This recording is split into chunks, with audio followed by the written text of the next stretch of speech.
Hello guys. So, meron na naman tayong trending na issues sa social media. Since ginagamit na lang din natin social media to inspire, to encourage one another. Gamitin na rin natin to para maiparating natin yung message natin sa bawat isa. Especially those na insensitive na mga tao at yung mga tao na walang ibang iniisip kundi yung mga sarili nilang mga pleasure or yung kagagaan ng kanilang mga damdamin, and they're not thinking of others. So sabi sa John 13:34 to 35, yan, nag-jump na tayo agad sa verse. Ito yung nagbigay si Jesus ng commandment sa atin na love one another as I have loved you. Okay. So, dito pumapasok yung gaano ka-importante na kilala natin ang ginawa ng Panginoong Hesus sa ating buhay at kung kaano ka-importante na meron tayong relationship sa Kanya. It's because we will know kung paano tayo magmamahal ng kapwa natin, not only ourselves. Alam nyo nga, doon sa ibang verse na ibinilin sa atin, ang sabi doon, love your neighbor. Kung paano mo mahalin ang sarili mo. Diba? Yung sarili mo, sisiraan mo ba yan? Yung sarili mo, ibabash mo ba yan? Yung sarili mo, gagawan mo ba ng masama yan? So, kung paano mo mahalin yung sarili mo, ganun mo din mahalin yung ibang tao. So, recently, may mga namatay or nagpakamatay. It's because of bashing. It's because of negative na sinasabi sa kanila ng mga tao.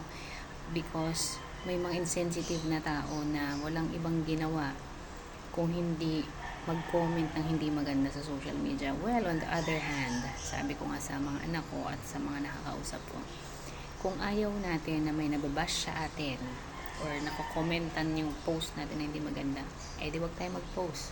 Tapos ang usapan, di ba? But if you post on social media, you need to be emotionally ready.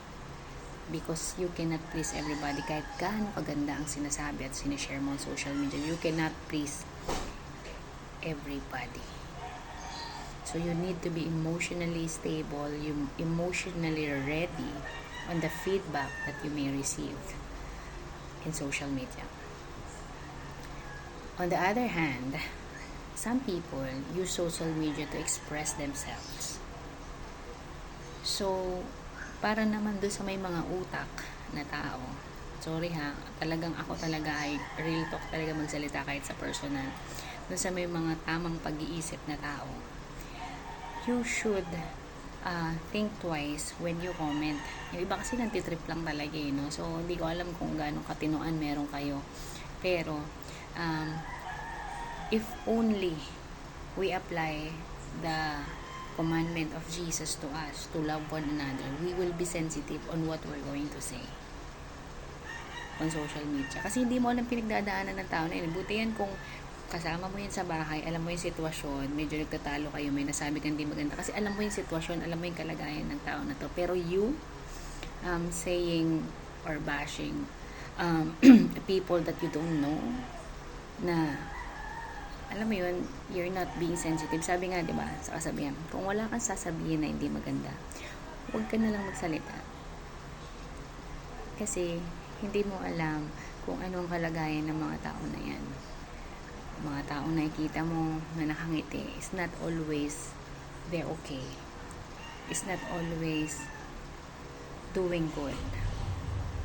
The reason why they are smiling, it's because they wanted to encourage people that despite of every circumstances in your life, you need to smile.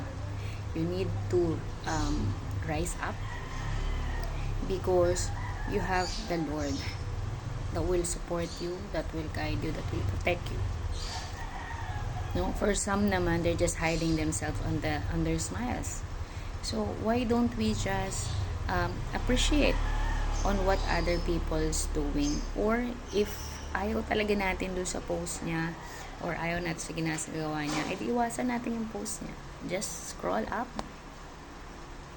You don't have to yung engage na sinasabi, it's engaging like the word itself. makipag-engage ka, makipag-communicate ka, makipag-interact ka in a nice way. Don't interact to bash people. Don't interact on the post to hurt people. Lahat tayo may kanya-kanyang pamilya, may kanya-kanyang anak, asawa, anak din tayo, magulang din tayo. So, we need to be sensitive. Paano kung sa mga kamag-anak or kasama natin yung ginawa.